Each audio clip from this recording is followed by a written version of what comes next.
Well, hello there, welcome back to my channel. This is the Unintentional ASMR Book Club. If you're new here, welcome and thanks for joining in. You're just in time for the bedtime stories. Tonight's book is The Great Gatsby. This is a continuation of the first reading which I've done previously. So I will be reading from where I left off. So let's begin. My family have been prominent, well-to-do people in this Middle Western city for 3 generations. The Carraways are something of a clan, and we have a tradition that we are descended from the Dukes of Buchanans. But the actual founder of my line was my grandfather's brother, who came here in 51, sent a substitute to the Civil War, and started the wholesale hardware business that my father carries on today. I never saw this great uncle, but I'm supposed to look like him, with special reference to the rather hard-boiled painting that hangs in Father's office.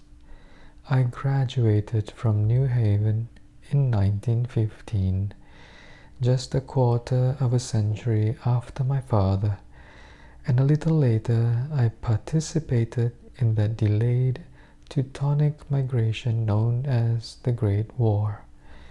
I enjoyed the counter-raid so thoroughly that I came back restless. Instead of being the warm center of the world, the Middle West now seemed like the ragged edge of the universe. So I decided to go east and learn the bond business. Everybody I knew was in the bond business, so I supposed it could support one more single man. All my aunts and uncles talked it over as if they were choosing a prep school for me, and finally said, "Why, yes," with very grave, hesitant faces. Father agreed to finance me for a year, and after various delays I came east, permanently, I thought, in the spring of 22. The practical thing was to find rooms in the city, but it was a warm season and I had just left the country of white lawns and friendly trees.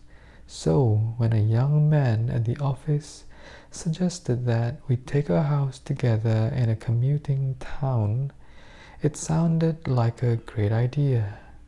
He found the house, a weather-beaten cardboard bungalow, at $80 a month, but at the last minute the firm ordered him to Washington, and I went out to the country alone. I had a dog. At least I had him for a few days until he ran away, and an old Dodge and a Finnish woman who made my bed and cooked breakfast and muttered Finnish wisdom to herself over the electric stove. It was lonely for a day or so, until one morning some man, more recently arrived than I, stopped me on the road. "How do you get to West Egg Village?" he asked helplessly. I told him, and as I walked on, I was lonely no longer. I was a guide, a pathfinder, an original settler. He had casually conferred on me the freedom of the neighborhood. And so, with the sunshine and the great bursts of leaves growing on the trees, just as things grow in fast movies, I had that familiar conviction that life was beginning over again with the summer. There was so much to read, for one thing, and so much fine health to be pulled down out of the young, breath-giving air. I bought a dozen volumes on banking and credit and investment securities, and they stood on my shelf in red and gold like new money from the mint, promising to unfold the shining secrets that only Midas and Morgan and Maecenas knew. And I had the high intention of reading many other books besides. I was rather literary in college. One year I wrote a series of very solemn and obvious editorials for the Yale News. And now I was going to bring back all such things into my life and become again that most limited of all specialists, the well-rounded man. This isn't just an epigram. Life is much more successfully looked at from a single window after all. It was a matter of chance that I should have rented a house in one of the strangest communities in North America. It was on that slender riotous island which extends itself due east of New York, and where there are, among other natural curiosities, two unusual formations of land. 20 miles from the city, a pair of enormous eggs, identical in contour and separated only by a courtesy bay, jut out into the most domesticated body of salt water in the Western Hemisphere, the great wet barnyard of Long Island Sound. They are not perfect ovals like the egg in the Columbus story. They are both crushed flat at the contact end, but their physical resemblance must be a source of perpetual confusion to the gulls that fly overhead. To the wingless, a more arresting phenomenon is their dissimilarity in every particular except shape and size. I lived at West Egg, the less fashionable of the two, though this is a most superficial tag to express the bizarre and not a little sinister contrast between them. My house was at the very tip of the egg, only 50 yards from the Sound, and squeezed between two huge places that rented for 12 or 15,000 a season. The one on my right was a colossal affair by any standard. It was a factual imitation of some Hôtel de Ville in Normandy, with a tower on one side, spanking new under a thin beard of raw ivy, and a marble swimming pool, and more than 40 acres of lawn and garden. It was Gatsby's mansion, or rather, as I didn't know Gatsby, it was a mansion inhabited by a gentleman of that name.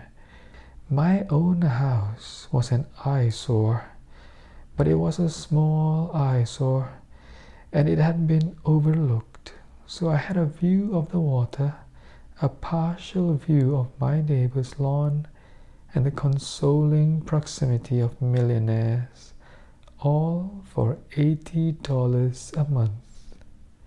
Across the courtesy bay, the white palaces of fashionable East Egg glittered along the water, and the history of the summer really begins on the evening I drove over there to have dinner with the Tom Buchanans. Daisy was my second cousin once removed, and I'd known Tom in college. And just after the war, I spent 2 days with them in Chicago. Her husband, among various physical accomplishments, had been one of the most powerful ends that ever played football at New Haven, a national figure in a way, one of those men who reach such an acute limited excellence at 21 that everything afterward savors of anticlimax. His family were enormously wealthy. Even in college, his freedom with money was a matter for reproach. But now he'd left Chicago and come east in a fashion that rather took your breath away. For instance, he'd brought down a string of polo ponies from Lake Forest. It was hard to realize that a man in my own generation was wealthy enough to do that. Why they came east, I don't know. They had spent a year in France for no particular reason, and then drifted here and there unrestfully, wherever people played polo and were rich together. This was a permanent move, said Daisy over the telephone. But I didn't believe it. I had no sight into Daisy's heart, but I felt that Tom would drift on forever seeking, a little wistfully, for the dramatic turbulence of some irrecoverable football game. And so it happened that on a warm, windy evening, I drove over to the East Egg to see two older friends whom I scarcely knew at all. Their house was even more elaborate than I expected, a cheerful red and white Georgian colonial mansion overlooking the bay. The lawn started at the beach and ran toward the front door for a quarter of a mile, jumping over sundials and brick walls and burning gardens. Finally, when it reached the house, drifting up the side in bright vines as though from the momentum of its run. The front was broken by a line of French windows, glowing now with reflected gold and wide open to the warm, windy afternoon.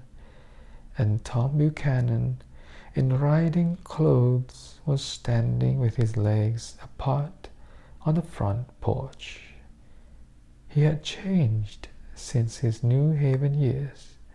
Now he was a sturdy, straw-haired man of 30, with a rather hard mouth and a supercilious manner. Two shining, arrogant eyes had established dominance over his face and gave him the appearance of always leaning aggressively forward. Not even the effeminate swank of his riding clothes could hide the enormous power of that body. He seemed to fill those glistening boots until he strained the top lacing, and you could see a great pack of muscle shifting when his shoulder moved under his thin coat. It was a body capable of enormous leverage, a cruel body. His speaking voice, a gruff, husky tenor, added to the impression of fractiousness he conveyed. There was a touch of paternal contempt in it, even toward people he liked. And there were men at New Haven who had hated his guts. Now, don't think my opinion on these matters is final, he seemed to say, just because I'm stronger and more of a man than you are. We were in the same senior society, and while we were never intimate, I always had the impression that he approved of me and wanted me to like him with some harsh, defiant wistfulness of his own. We talked for a few minutes on the sunny porch. "I've got a nice place here," he said, his eyes flashing about restlessly. Turning me around by one arm, he moved a broad, flat hand along the front vista, including in its sweep a sunken Italian garden, a half-acre of deep, pungent roses, and a snub-nosed motor-boat that bumped the tide offshore. It belonged to the main, the oil man. He turned me around again politely and abruptly. "We'll go inside." We walked through a high hallway into a bright rosy-colored space, fragilely bound into the house by the French windows at either end. The windows were ajar and gleaming white against the fresh grass outside. We walked through a high hallway into a bright rosy-colored space, fragilely bound into the house by French windows at either end. The windows were ajar and gleaming white against the fresh grass outside that seemed to grow a little way into the house. A breeze blew through the room, blew curtains in at one end and out the other like pale flags, twisting them up toward the frosted wedding cake of the ceiling, and then rippled over the wine-colored rug, making a shadow on it as wind does on the sea. The only completely stationary object in the room was an enormous couch on which two young women were buoyed up as though upon an anchored balloon. They were both in white, and their dresses were rippling and fluttering as if they had just been blown back in after a short flight around the house. I must have stood for a few moments, listening to the whip and snap of the curtains and the groan of a picture on the wall. Then there was a boom as Tom Buchanan shut the rear windows, and the caught wind died out about the room, and the curtains and the rugs and the two young women ballooned slowly to the floor. Alright, so that's the end of that reading, and I hope you do like it. Give it a like if you do, and share it with someone you think would enjoy this kind of reading. So yeah, until then, I'll see you in the next video. Goodbye.